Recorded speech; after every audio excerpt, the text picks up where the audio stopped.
Yo, what is up, everyone? Welcome back to another episode of the Moto Aftermath Show. This is episode 253. Welcome back into studio here. For anybody wondering, this is kind of like our off-season show, how it's going to go. And basically, how this is probably going to go for most of the off-season is it's going to be me, myself, and possibly some phone guests from time to time. I have a couple of interviews with some people I'm working on. But for right now, it's just going to be me doing these occasional random. Today I have enough newsworthy stuff to do kind of a full show. But for the most part, it'll be little quick hits, kind of much like Johnny Hopper does. Just to kind of get you guys some news, get you guys some updates, and stay relevant in the YouTube algorithm here.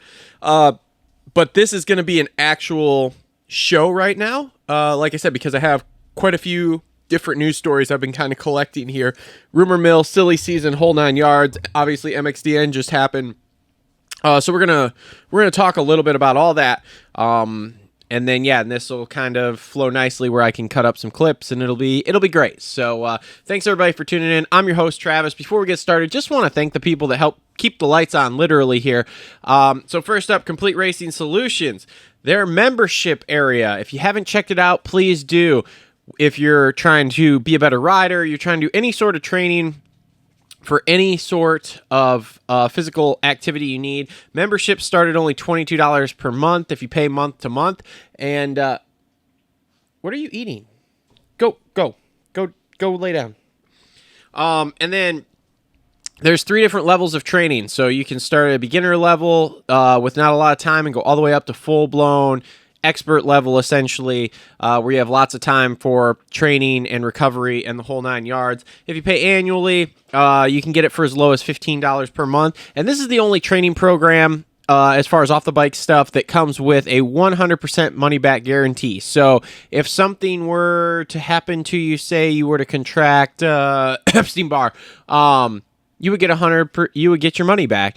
There's lots of other ways of things going sideways as far as training stuff goes, that Coach Rob will actually refund you, because he's here, in all honesty, to make you a better athlete and help you improve both on and off the bike. So, again, make sure to check them out, CompleteRacingSolutions.com, link in the description down below. Also on board with us, all the usual suspects. We're in the TLR Coatings, studio here, which is awesome. We have a TLR tinfoil hat segment, actually. I know there was a request for that in one of the comments. I do go through, read most of the comments, and I know you guys were kind of talking about having that come back. Adept Creative Co. still on board with us. Worx still on board with us. I got a Holster Co. Reload rant coming up. And Isaac Nelson Designs still out there doing his thing for us. We don't have anything Deegan-wise to talk about at this point, so there won't be a Deegan Danger Zone presented by Isaac Nelson Designs. But that's okay. He's still on board with us. He's helping me with some logo stuff, so it's awesome. Okay, so let's jump right into this here, and I guess let's talk about the biggest, most relevant news that we've seen so far this week. So let's talk about Motocross of the Nations. I'll be completely upfront and transparent. I haven't actually watched the race. I've seen highlights, different highlight clips. I've seen different segments of different motos. I've tracked finishes. I've listened to interviews. I've done basically everything that I would normally do for a race weekend, except actually watch the race. I wasn't going to pay the $40 for it. I haven't tracked it down on the YouTubes yet. So I haven't actually seen the race. So these comments are going to be a little bit more sparse than what they probably should be. But just some thoughts from what I've seen so far. So Team USA, it didn't obviously go great. We finished, I believe it was 8th overall. And that's not to be unexpected, okay? We all know we weren't sending our strongest team. Obviously, Chase changing teams. Tomac was injured there. As far as 250s go, like Deegan didn't go because Chase didn't go. And for everyone out there asking why Deegan didn't go because Chase didn't go. There was a direct correlation there. Deegan's had said they would go if Chase went. Chase opted not to go. Henceforth, Deegan's opted not to go. So that's how that all worked out. But as far as it went for our guys, okay, we were a few bad luck situations away from being on the podium, you know. It didn't go well all weekend. We had RJ, I don't even want to say did RJ things. He hit a slick spot there, Bike spun out. It was a weird thing in the qualifying race. And then there were weird crashes and bad starts from our guys basically all day Sunday, which basically ended up costing. I mean, Craig crashed twice, okay? So for Craig to not even get one decent moto, and for anyone who's heated on Craig, and I'll bring this up a little bit more, Craig's been on the bike for like 6 weeks. He hasn't been on the bike that long. So let's just tone back the hate there, and I'll jump into that a little bit more here with my Holster Co. Reload rant. But all in all, I think it went as good as we could have hoped for the team that we sent, okay? I mean, AP was out there doing cowboy things, which was awesome. Craig rode well, just bad luck with the crashes. And RJ, same thing. RJ actually had a pretty decent weekend, you know? So all in all, I will say it's pretty good. Outside of the Team USA situation there, let's see here. Jet finally lost a race on a 450 kind. I mean, he technically lost one last year at MXoN too, so this isn't technically his first loss, but it kind of is since he's been full-time 450. But he still rode well all weekend. For going into a track that he's never been at, okay, which is what a lot of these guys are. First year 450 kid. I would say fairly decent ride. He ended up winning the second moto, the final moto of the day on Sunday. He was second after a crash early on the first lap of the qualifying race. So overall, I would say for what was what happened, I mean, I think it's okay. I think it's okay. He's obviously right there with all those guys. And again, I think as he develops the bike more and develops more as a 450 rider, he's going to be even more of a force when it comes to this race. So I'm not, and let's not forget too, he's done 3 championships in a row. The MXGP guys have done 1. They've done, shoot, I don't even know. Are they 19 or 21 races now? So they've done 10 races less. Like, and the races they've done have all been outdoor races. They don't do any SMX rounds. They don't do any Supercross. So it's like, I don't know. Everybody in the comments is going to flame me here because they're going to say I'm building in an excuse for Jet. I think it was fine for a one-off race at the end of the year. I mean, it's race 32 for him, essentially. So whatever. Roczen wins the overall in the MXGP class or MX1, whatever you want to qualify it as, which that was a huge surprise how well Roczen rode for that. I know he's been riding 20s there, obviously multiple 20s for the SMX races, but to see Roczen go out there and ride as well as he did all weekend on that Suzuki was absolutely amazing. So hats off to Kenny there for what he did on the weekend. France just dominated, and this isn't something that no one saw coming. France is very, very good at their home races. They're very, very good at destinations, period. End of discussion. No questions asked. They are always good. They always show up for this race. Vial was out to prove a point all weekend. He rode super, super well. Fevre rode absolutely incredible, but that's no surprise either because he, especially late this season here, has been really, really picking up his game. So that whole team, it's just no surprise for them to win this, okay? Like, they're really, all in all, there really wasn't a surprise. If there was any surprise at all, and I'm going to throw this way out in left field here for everybody, the surprise of the weekend was that Team Canada failed to make the main event. That was the surprise of the weekend, okay? And that just came down to terrible luck for them. That's all there was to it. It was terrible luck. The crashes after crashes after crashes, couldn't get anything going. And they had probably the best Canadian team that, or pretty close, that they've ever had. Jess Pettis, Dylan Wright, and, I'm forgetting the third one. Sorry to whoever I'm forgetting there.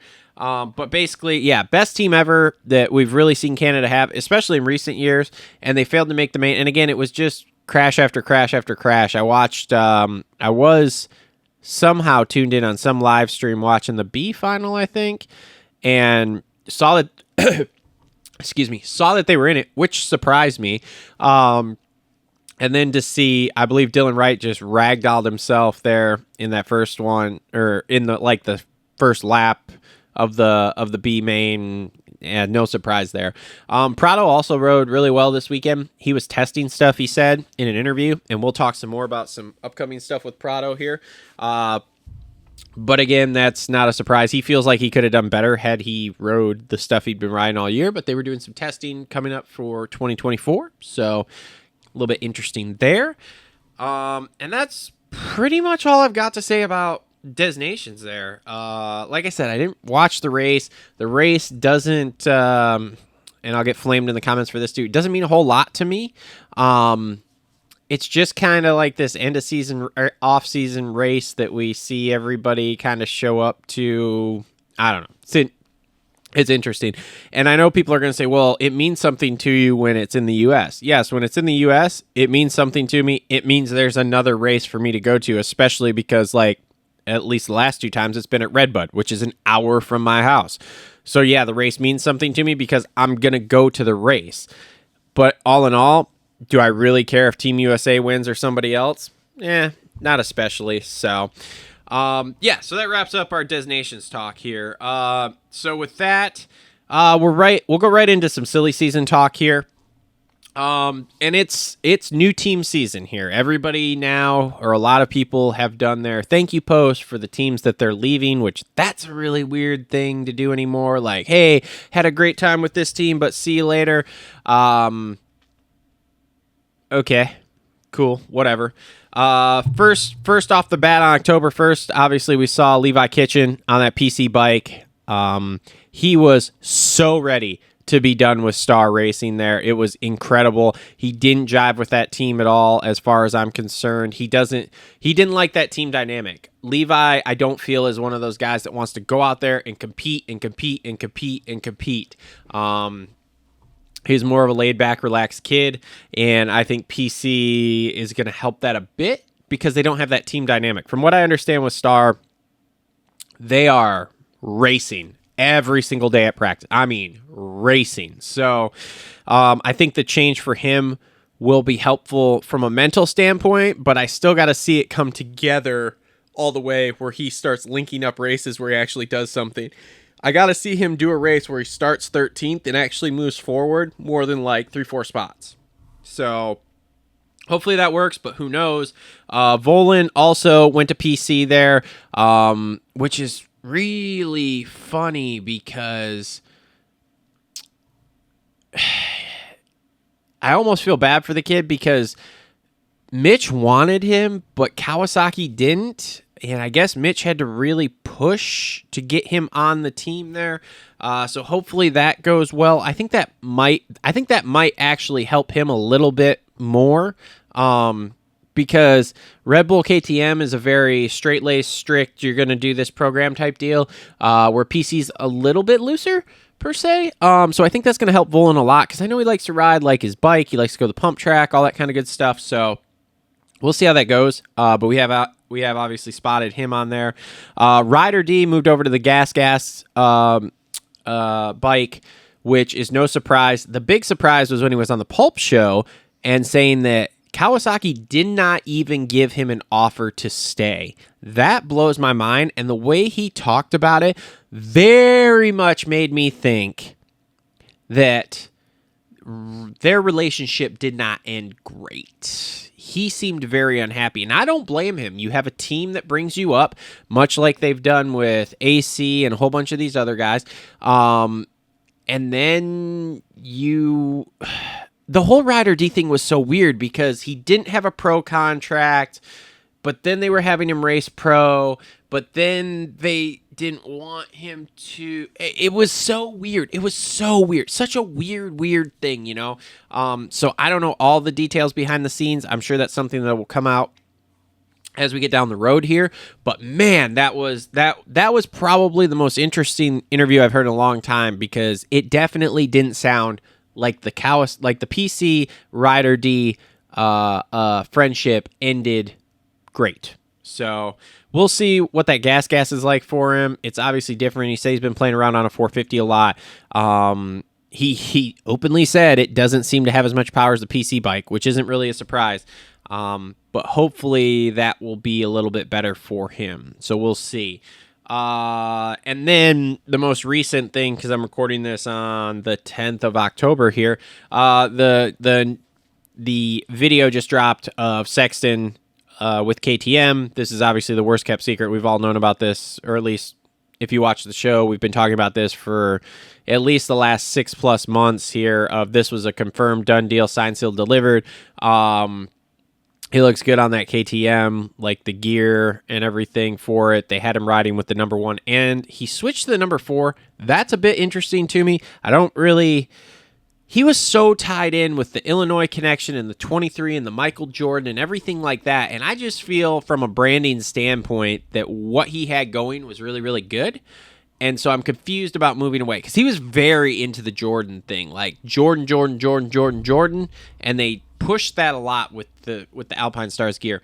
So I'm a little bit confused as to why the move to 4. I understand the single digit type thing, but I don't know. No.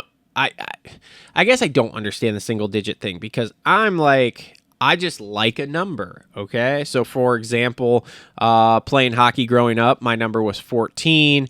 Then when I started playing lacrosse, I couldn't have 14 because there was an older kid in high school that had it, so I had to go to 42. So then I was 42 for a while. I mean, it was all over the place, basically. So I don't know. The single digit thing to me is kind of like, it's not like the only single digit in my mind that really makes a difference is that number 1. So we'll see. Be interested to see how this goes for him. Again, I don't think the bike's going to fix him, but we'll see what happens. So next up in some silly season talk here. Interesting interview by Lewis Phillips over at, he's at Vital? Yeah, Vital. Post MXoN race there, he was interviewing Prado, talking to him, and Prado drops that he is coming to the U.S. to test Supercross for the next 2 weeks. He's flying in what will be tomorrow as of time of filming this, and he's going to spend 2 weeks here riding only Supercross. He's not riding outdoors. He's only riding Supercross. This has been rumored for a little while. Justin brought it up on either the last show or the show before that, that this has been a pretty heavy rumor that Prado is going to come over, and there's a high probability that Prado is going to come over. Now, we've also heard some rumors that Prado was using the possibility of coming to the U.S. as leverage in his contract negotiations for riding MXGPs, but he wasn't actually going to come. He was just using it as leverage. But if you're coming out, basically what he's said he's doing is he's coming over to ride Supercross, play around on it a little bit, and just see how it feels, which I think honestly is a good thing. And a lot of these guys do it. Hurlings is notorious for, he's been over here a couple of times to try Supercross, and he's rode it, and he doesn't like it. I think Prado will fit it better, and Prado's, I think it'll go okay. Now, will we see him? Who knows? He's contracted to ride MXGPs for 2024, but then 2025 his contract's up. Now, supposedly the way this works is with his gas deal is he has the pull to move over here on a gas if he wants to. And what I've heard is that he will either move beside or he will move over as Barsha leaves gas, because from long time ago rumor mill that I heard, gas is sticking to 1/450 until Barsha retires. Now, what I have heard also here more recently is that it doesn't matter what Barsha says if Prado wants to come. Prado has basically leverage to do whatever he wants as far as coming to the U.S. So the interesting thing with him is that if he does come over here, he's going to ride 450 Supercross. He openly says on this interview, and you can go listen to it, I'm not going back to a 250. I'm a 450 rider. So that would be interesting because you don't normally see the guys come over and just jump right in the deep end with the 450 guys. But who knows? We'll see. So that's definitely interesting, something to watch for. I'm sure we're going to see some clips here come out as it goes on. But we'll see. Hopefully it goes well. I'd love to see him come over because I like the idea of having all these world guys here because then it's very, very easy to claim yeah, our series is the best because we have everybody. There aren't a bunch of U.S. guys kicking down the door to go ride MXGPs, and that's because honestly, the money in the MXGPs fucking sucks. It's literally terrible. So we'll see. Also, off-season news here, and Justin brought this up again, one of the last two shows here. It might have even been the last show. It might have been show 252, right?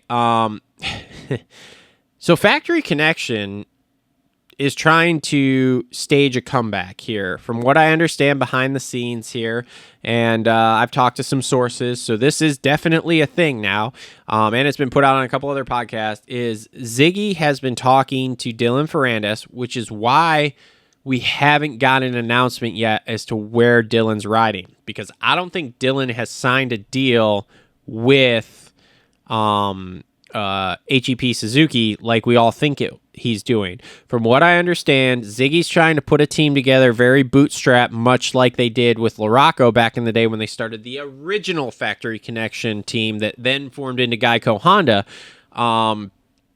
And right now, the big holdup, from what I understand, is funding. They're lacking funding, and they might be lacking time to be able to even get anything done. So they're trying to find it. But that's a super interesting thing to think that maybe Factory Connection is coming back. And my fingers are crossed that they are. Now, two other parts to this whole thing. Number one is right now, officially, they're talking to Honda about doing it. Okay, that's great. But then I've heard that there are talks going on about possibly being a Ducati team when Ducati comes over here, which we'll get to a little deeper here in a second. So I don't know where that goes, but I'm not going to complain about more teams. Now, where does the funding come from? Who the hell knows, okay? We've seen the Triumph team bike debut here. Again, they're a monster Triumph team. Okay, how many more checks can Monster really write? I don't know. Here's the thing, though, is that the motocross side of things is so cheap for them that stroking a $500,000 check to them really isn't a big deal. So I don't know.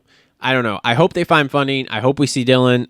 It would be super interesting to see Dylan on kind of like a factory satellite Honda deal or something like that. I don't even know. I don't even know how it would go. I don't even know how many connections they still have, what kind of backdoor parts they could get. I have no idea. So but that's kind of what's up with Dylan, because he's like one of the last major pieces to fall here. So yeah. Okay. Next up, we are gonna do TLR tinfoil hat here. Okay, this is our conspiracy theory rumor mill TLR tinfoil hat. So we broke the news months ago that Ducati was coming out with a 450, and that got talked about through some people, through some back channels. I found out through the Ducati Moto America team, I think it was, that yes, they are actually developing a bike. They're developing a 450, and they are coming. That is 100% legit. Now, the news we broke originally was that Ducati had been out talking to people and had thrown a bunch of money at Cooper Webb. That, as far as I know, is still true. And we all know what happened, though. Cooper Webb went back to Star. He's comfortable with the bike, which I don't really blame him, because he's now seen the other side when you're not comfortable with the bike with what happened with KTM.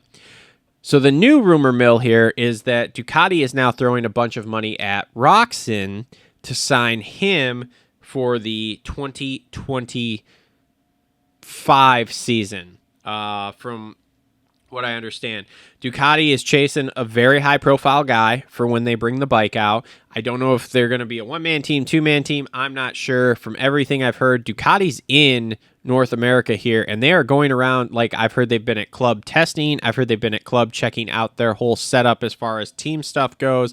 And yeah, I mean, they're coming.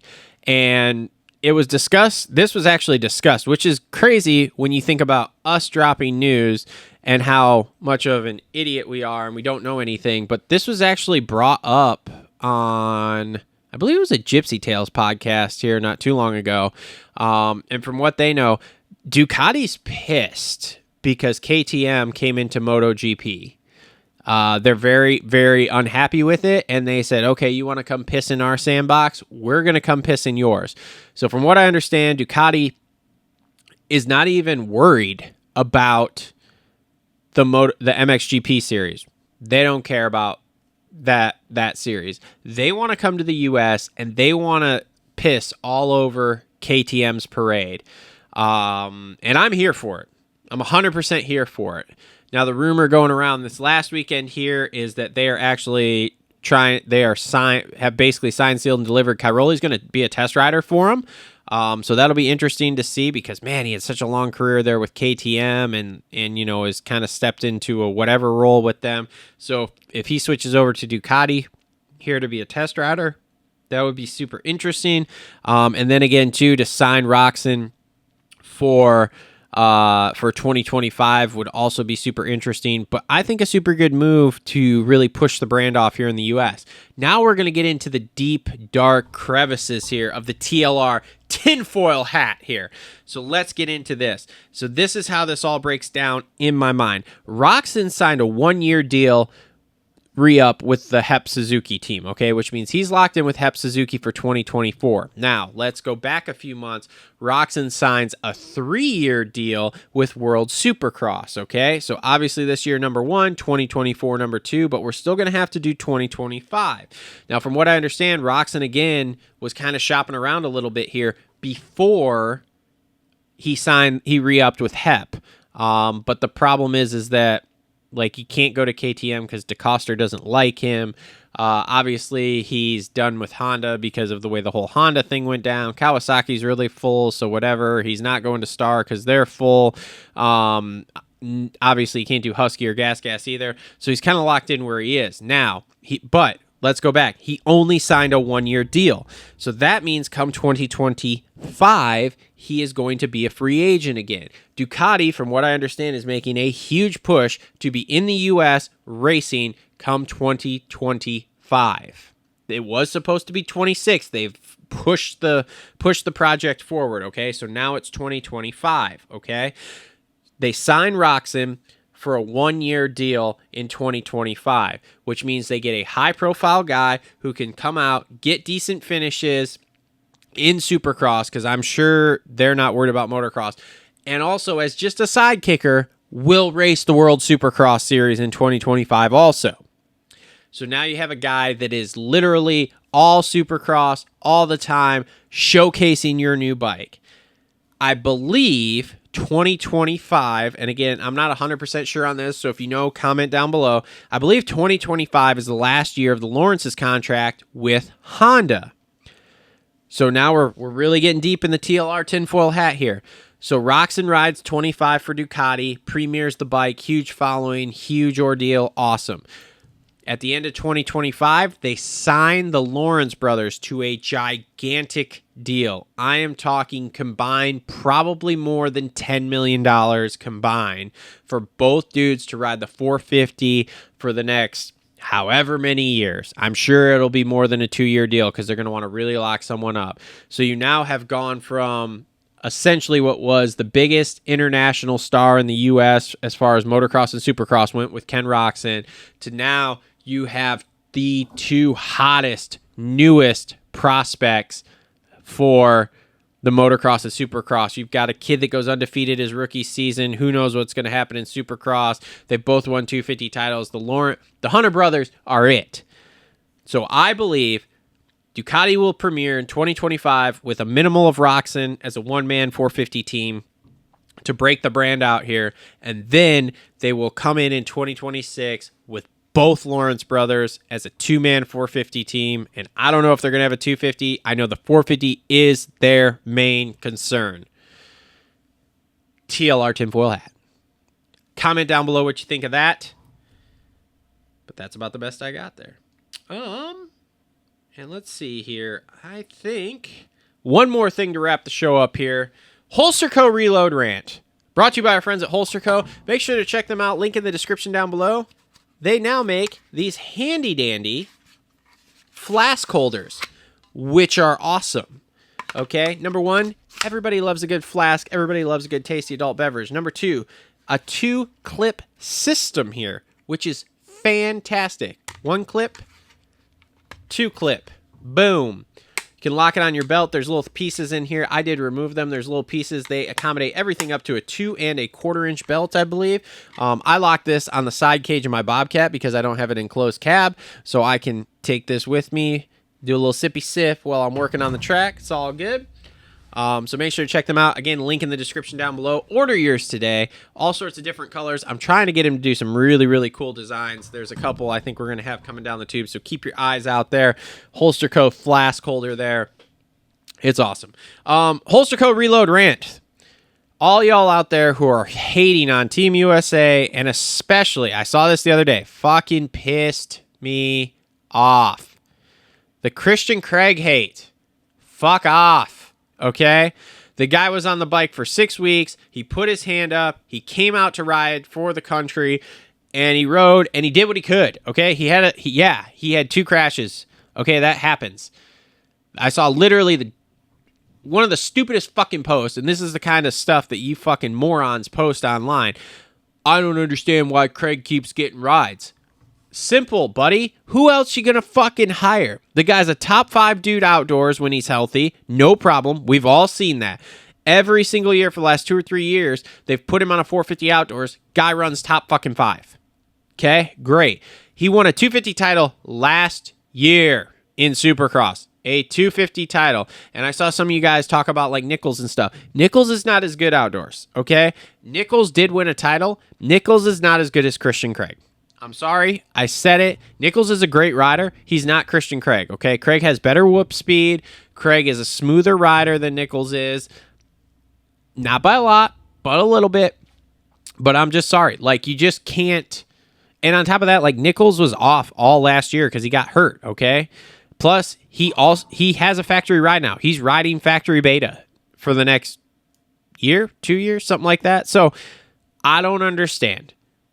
You guys talk about him. You talk about AC. I mean, AC's riding with one fucking arm and is well inside the top 10, if not top 5 on days. So, like, what the fuck do you want from the guy? He can't fucking hold on. And then the whole Craig hating thing. Like, I just don't understand. Just come out and say, like, I hate Christian Craig. Start your post with, I hate Christian Craig. Why is he getting rides? Then we all know you're an asshole, and we can just move on from it, okay? So, that's my Holster Co. Reload rant. Fired me up the other day. I was pissed. I had to read a bunch of comments. I had to make a bunch of comments. Fucking morons. It's all you that are hating on him. The Craigs are some of the nicest people in the pits. So, anyway, okay. That has been show 253. Thanks to all our sponsors, Complete Racing Solutions, TLR Coatings, Holster Co., Gutter Worx, Adept Creative Co., Isaac Nelson Designs. Thank you all for tuning in. Make sure to comment down below your thoughts on everything we've got going on. I don't know when the next show will be or the next clip or any of it, because these are going to be completely random here through the off season. We'll show up a couple weeks before Anaheim 1 with our Supercross preview shows, so make sure to check those out. Thanks, everybody, for tuning in. We'll see y'all on the next one.